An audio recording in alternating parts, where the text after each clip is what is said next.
Sir, ছাত্র জনতা কি চাইলেই কোথাও অভিযান চালাইতে পারে কিনা? এইটার ক্ষেত্রে কারো কোনো অধিকার নাই আইন শৃঙ্খলা বাহিনী ছাড়া কোনো অভিযান চালানো। আপনি আমরা দেখেছি বিভিন্ন জায়গায় হাইওয়েগুলোতে গাছ ফেলে তারপর ডাকাতি করছে, এই বিষয়গুলো আপনি যেটা বলছেন হয়েছে, এটা যেন ভবিষ্যতে না হয় এই জন্য আমরা ব্যবস্থা নিচ্ছি। রেড জোন চিহ্নিত করেছেন বাংলাদেশের কোন কোন স্পট? না, কোন এই যেই ডাকাতিটা আমি দেখছি এই ইসে থেকে ঢাকা থেকে রাজশাহী এই জন্য একটু সংখ্যাটা একটু বেশি, টাঙ্গাইলের এখানেও একটুখানি বেশি। এগুলি যেন না হয় এই জন্য ওই এলাকায় যারা আইন শৃঙ্খলা বাহিনী আছে তাদের আমরা ইনস্ট্রাকশন দিয়েছি এবং তারা আগের থেকে অনেকটা মনে হয় ভিজিল্যান্ট হচ্ছে। আপনারা হয়তো জানেন, আমি আপনাদের কাছে অনুরোধ করব, আপনি দেখবেন যে ইভেন পুলিশের উপরেও আক্রমণ হচ্ছে। এইগুলি ক্ষেত্রে আপনারা জনগণকে একটু সচেতন করতে হবে। জনগণ এত উচ্ছৃঙ্খল হয়ে গেলে কিন্তু অনেক সময় সমস্যা হয়। মানে বাহিনী দিয়ে তো সবসময় কন্ট্রোল করা যায় না। এর ক্ষেত্রে যেমন ধরেন আমাদের ছেলে মেয়েদের কন্ট্রোল করার জন্য মা বাবা তারা একটা বড় ভূমিকা পালন করে, আত্মীয় স্বজন একটা বড় ভূমিকা পালন করে।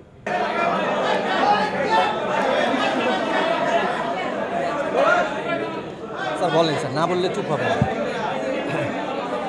সালামালাইকুম, সালামালাইকুম। আস্তে একটু ভাই, আস্তে। ঠিক আছে, ভালো থাকেন। স্যার স্যার স্যার এই স্যার চলে যান। বিসমিল্লাহির রহমানির রহিম, বিসমিল্লাহির রহমানির রহিম। সাংবাদিক ভাইয়েরা আসসালামু আলাইকুম। আজ এখানে আসছিলাম পুলিশদের সদর দপ্তর পরিদর্শনের জন্য। তা আপনারা জানেন যে আমাদের এই পুলিশ 2013 সালে এটা প্রতিষ্ঠিত হয়েছে। তো এটা জনবলের অনেক রাখার জায়গা নাই, এদের নিজস্ব কোনো থাকার জায়গা নাই এবং এদের যানবাহনের অনেক সমস্যা আছে। এগুলি তাদের কাছে শুনলাম এবং তারা অনেক জায়গায় অনেক ভালো কাজও করে যাচ্ছে। এবং আমাদের দেশে যে ট্যুরিস্ট পুলিশটা যদি খুব ভালো অ্যাক্টিভ হয় তবে বিদেশি ট্যুরিস্টও কিন্তু আমাদের দেশে আসবে। এইটা আমাদের দেশে কিন্তু অর্থনীতিতে একটা বড় ধরনের অবদান রাখবে। এই জন্য এই ট্যুরিস্ট পুলিশটাকে আরও কীভাবে তাদের সংখ্যা বাড়ানো যায়, তাদের যানবাহন বাড়ানো যায়, তাদের থাকার ব্যবস্থা করা যায়। এখানে দেখলেন যে ট্যুরিস্ট পুলিশ একটা ভাড়া বিল্ডিংয়ে থাকে, তাদের নিজস্ব একটা বিল্ডিং হওয়া দরকার। এই সব ব্যাপারে আমাদের আলোচনা হয়েছে এবং এরা ট্যুরিস্ট পুলিশ যদিও সংখ্যা তাদের অনেক কম, বাট তাদের স্পট অনেক বেশি। এই জন্য অনেক জায়গায় তাদের জনসংখ্যাও খুব কম, জনসংখ্যা বলি বাহিনীর সংখ্যা খুব কম। এটা কিভাবে বাড়ানো যায় এইগুলি ব্যাপারে আলাপ হয়েছে। বর্তমান পরিস্থিতি নিয়ে একটু প্রশ্ন ছিল স্যার, সেটা হচ্ছে যে মব জাস্টিস তো হচ্ছে, যে মব জাস্টিস বলছে বা মব সন্ত্রাস বলছে চারিদিকে আসতেছে। সে গত রিসেন্টলি পুলিশও মব জাস্টিসের শিকার হচ্ছেন, বিদেশিরাও শিকার হচ্ছেন, পরবর্তীতে পাবলিক বাসা বাড়িতে ঢুকে মব জাস্টিস হচ্ছে।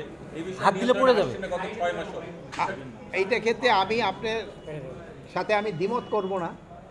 এটা তো আমাদের হচ্ছে, বাট এটা আমরা যেই জায়গায় হচ্ছে আমরা কিন্তু সাথে সাথে তাদের আইনের আওতায় নিয়ে আসতেছি।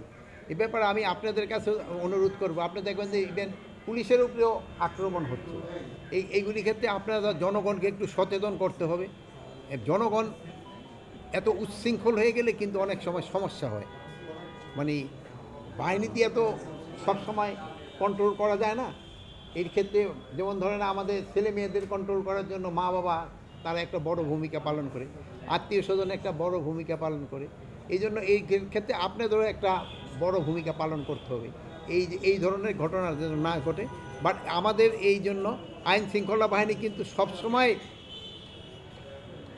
ভিজিল্যান্ট আছে, তৎপর আছে এবং যে জায়গায় হচ্ছে তাদের কিন্তু আমরা আইনের আওতায় নিয়ে আসতেছি। ভবিষ্যৎ কথা শেষ করে ভবিষ্যতে যেন এই ধরনের ঘটনা না ঘটে এই জন্য আমরা চেষ্টা করে যাচ্ছি। স্যার, ছাত্র জনতা কি চাইলেই কোথাও অভিযান চালাইতে পারে কিনা? এইটার ক্ষেত্রে কারো কোনো অধিকার নাই আইন শৃঙ্খলা বাহিনী ছাড়া কোনো অভিযান চালানো।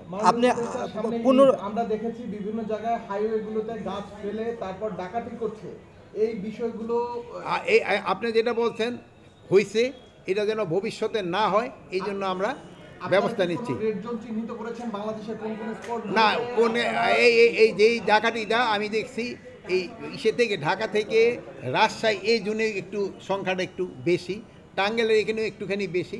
এগুলি যেন না হয় এই জন্য ওই এলাকায় যারা আইন শৃঙ্খলা বাহিনী আছে তাদের আমরা ইনস্ট্রাকশন দিয়েছি এবং তারা আগের থেকে অনেকটা মনে হয় ভিজিল্যান্ট হচ্ছে। আপনারা হয়তো জানেন